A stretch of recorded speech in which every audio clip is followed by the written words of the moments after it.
అండలేని ఊళ్ళే ఉండరాదు, ఆశ లేని పుట్టింటికైనా పోరాదు అని వెనకటోళ్ళు ఎప్పుడో చెప్పిర్రు. అయితే గీ ముచ్చట నిన్నీళ్ళ రాజకీయాలలో ఎక్కువగా వినిపిస్తుంది. ఎందుకంటే పార్టీలలో కొత్త లీడర్ల రాకడా పాత లీడర్లకు పొగబెడుతుంది, కొత్తోళ్లకు పాతోళ్లకు నడుమ పొట్టులొల్లైతుంది. ఇట్లనే జగిత్యాలలో రాజకీయం ఎన్ని మలుపులు తిరుగుతుందో అందరూ చూస్తూనే ఉర్రు కదా. ఇక చూడుర్రి, ఆఖరికి అన్నంత పని చేసిండు జీవన్ రెడ్డి సారు. షేయ్ పార్టీతోని తెగదెంపులు చేసుకోండు.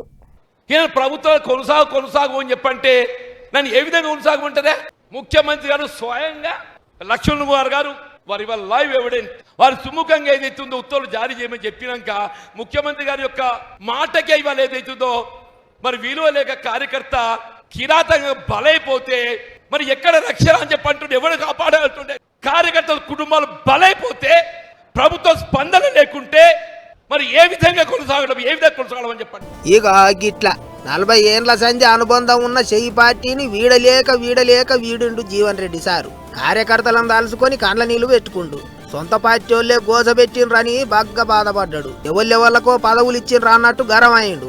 నేను ప్రభుత్వ సలహాదారు అడగలే, నిన్ను కార్పొరేట్ చైర్మన్ అడగలే, నాకు అర్హత లేకనా? అడేవాడు పోచాల శ్రీనివాసుడు బతకచ్చినోడు ఆడికి ప్రభుత్వ సలహాదారు అడేవాడే. అదే పోచా ఈ 20 మాసాలలో ఆవిడ ప్రభుత్వ సలహాదారు నియామకం అయిన తర్వాత ఆవిడ ప్రభుత్వానికి ఇచ్చిన సలహాలు చెప్పవే అంటే ఏంటి? నీ అడుగులకు ఎవడు మడుగలు ఒత్తుతాడో వాడికి పదవులు. నేను అడుగుతున్నా, ఎవరా ఈ వేం నరేందర్ రెడ్డి? ఆయన పార్టీకి చేసిన సేవ ఏంది? సీనియర్లను పక్కకు పెట్టి పార్టీతో సంబంధం లేని వాళ్ళకు పదవులు ఇచ్చిండ్రు అన్నట్టు కోపానికి వచ్చిండు పెద్ద మనిషి. పనిలే పని సీఎం సార్ కూడా గట్టిగానే సూటి పెట్టిండు. ముఖ్యమంత్రి గారు ఏంటి, ఈ పార్టీ నాది, నాకు ఎవడైనా అడ్డం వస్తే తొక్కుతా. ఎంతమంది తొక్కుతావా నువ్వు? ఇవ్వాలే చెప్తున్నా నేను, నీ తొక్కుడు కాదు. మన జగిత్యాల నియోజకవర్గం ఏదైతుందో నినదించి నాడు అడ్డుపడ్డనాడు ఏదైతుందో అది ఏ శక్తి కూడా మమ్మల్ని అడ్డుకు ఆపలేదు చెప్పట్టు. నేను గిట్లా కార్యకర్తల సాక్షిగా తాను వెనక నడిచిన లీడర్ల సాక్షిగా షేయ్ పార్టీకి రాజీనామా పెట్టిండు జీవన్ రెడ్డి సారు. ఈ మధ్య కాలంలో జరిగిన పరిణామాలు సింపుల్ ఏదైతుందో వివరిస్తూ నా రాజీనామా పత్రాన్ని విడుదల చేస్తున్నా.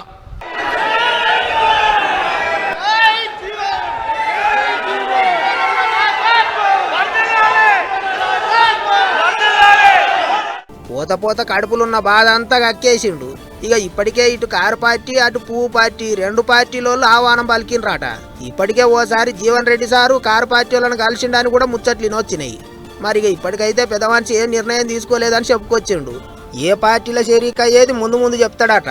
కానీ ఎన్నొద్దులంటే షేయ్ పార్టీలనే ఉండే కాబట్టి ఎమ్మెల్యే సాబు ఏం చేసినా ఏమన్నా జర వెనక ముంగడ చూసి మాట్లాడిండు. ఇక ఇప్పుడు పార్టీలకేంచి మొత్తానికే బయటకు వచ్చిండు కాబట్టి జగిత్యాల రాజకీయాలను కుత ఉడికించేటట్టే ఉన్నాడు కదా సారు అనుకుంటారు పబ్లిక్. మరిగా ఏ పార్టీలో షరీక్ అవుతాడో గానీ ఇప్పటి సంది అయితే జగిత్యాలలో దినం జగడమే అన్నట్టుంటది కావచ్చు అనుకుంటారు ఇంతమంది.